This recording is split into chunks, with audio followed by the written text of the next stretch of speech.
So we've seen simple program structures as a list of statements, including assignment statements to variables of an integer type and variables of a string type, where string values are put between double quotes like that, and assignment statements and conditional statements and bounded loops. Now those are sufficient for many programs, but for more advanced use we also need to consider floating point variables, that is real numbers or rational numbers, unbounded loops, which might go on for an unbounded and undetermined amount of time rather than a bounded set of iterations. And we're going to look at programming process functions and recursion and more complicated data structures, including lists. So rational numbers or floating point variables, these store values, numerical values, which have a decimal. They have on the right hand side of the decimal point, they have the fractional parts. Now there are a lot of functions which deal with such values. For example, square root function to find the square root of a value, a function to find the power of a value, x to the power y. And these are all in a library called math, so we have to refer to these functions by math dot the function name.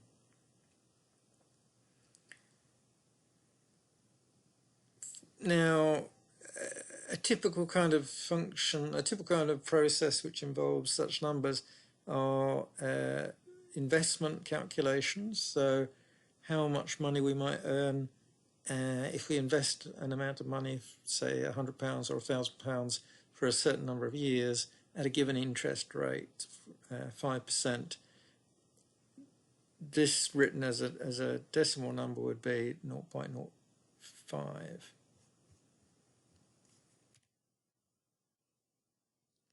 This is the process of calculating compound interest. So the amount of money we earn, or the amount of money we have after investing a deposit at a rate for n years, can be calculated as deposit times 1 plus the rate to the power n. And the reason is that after 1 year, the deposit would grow to deposit times 1 plus rate. After 2 years, it would be that amount times 1 plus rate, and so on. And each year involves multiplication by a further factor of 1 plus the rate. Now when we need the maths library, we have an instruction import math at the start of the program.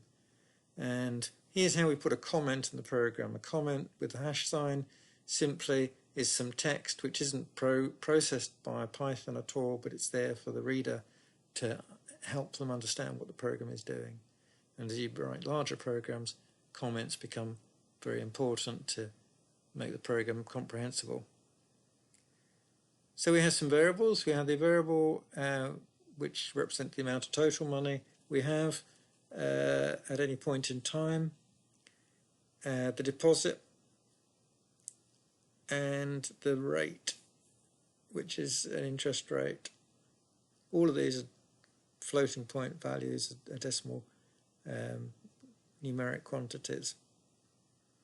We can have a bounded loop which, for a given number of years, 10 years in this case, multiplies the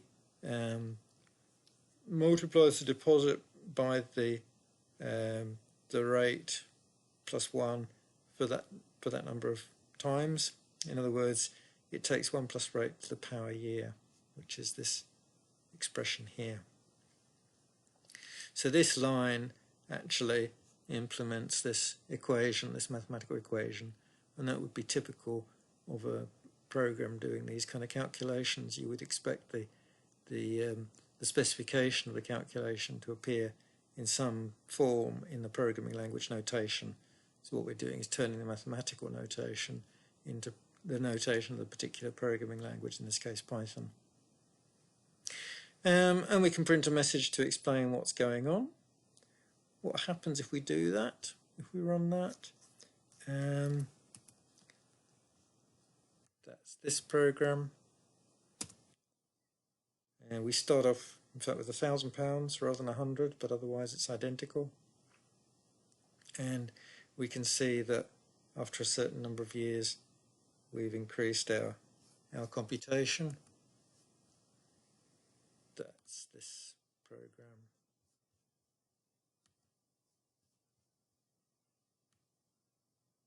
I've put an interest of 7% there in this example. So that's what happens if we have 7%. 7% starting with 1,000. We've nearly doubled our investment after 10 years, nearly. But if we went down to 5%,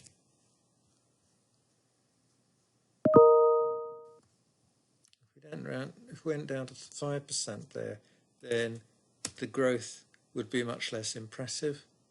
We've increased our investment by about 1.5 times. And if you reduced it still further to say 2% growth per year, then the growth would be rather minimal. Even after 10 years, you've only gained £200 out of 1,000, or 20%. You've gained 20% over 10 years, which isn't very significant, really. So the interest rate makes a big difference when we do this.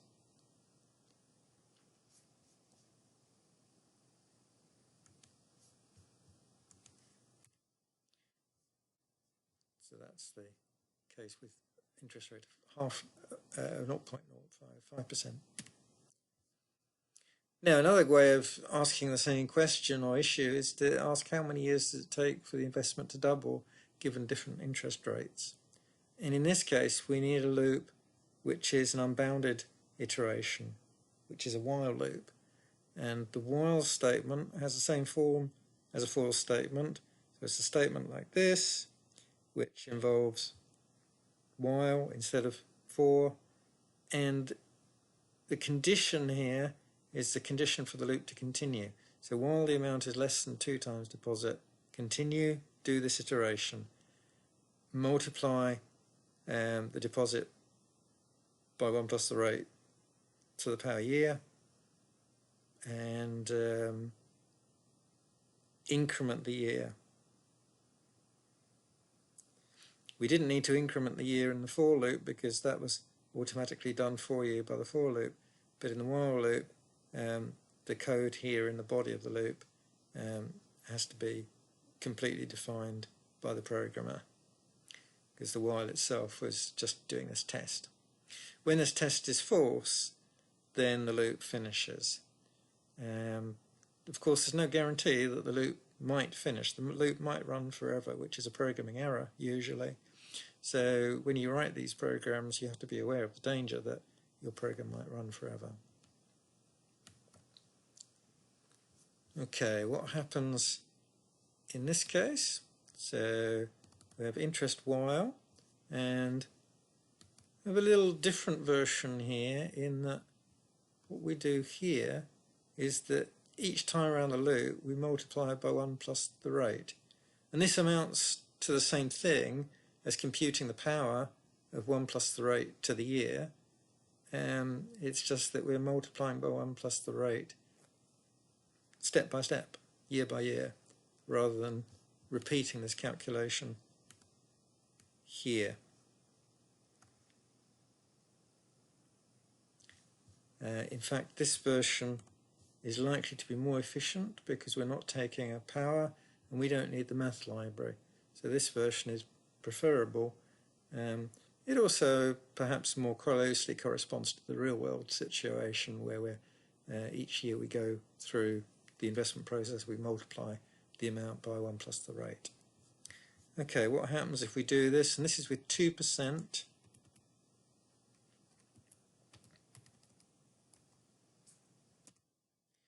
With 2%, it takes 36 years to double our investment, which is not very satisfactory, really.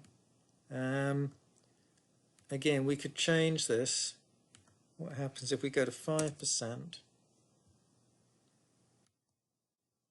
If we go to 5%, then it takes much less time. It takes 15 years to double. And if we went to 7%, then again, there is less time, 11 years. So generally, the interest rate is going to make a big difference to how soon you get a doubling of the investment.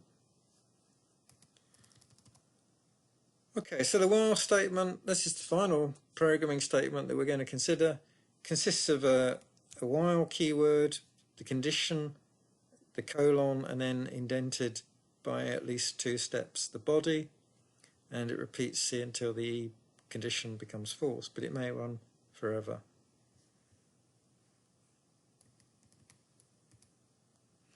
Okay, so in the next part we'll consider more generally what is programming, what's the task of programming, and we'll look at some other Python constructs.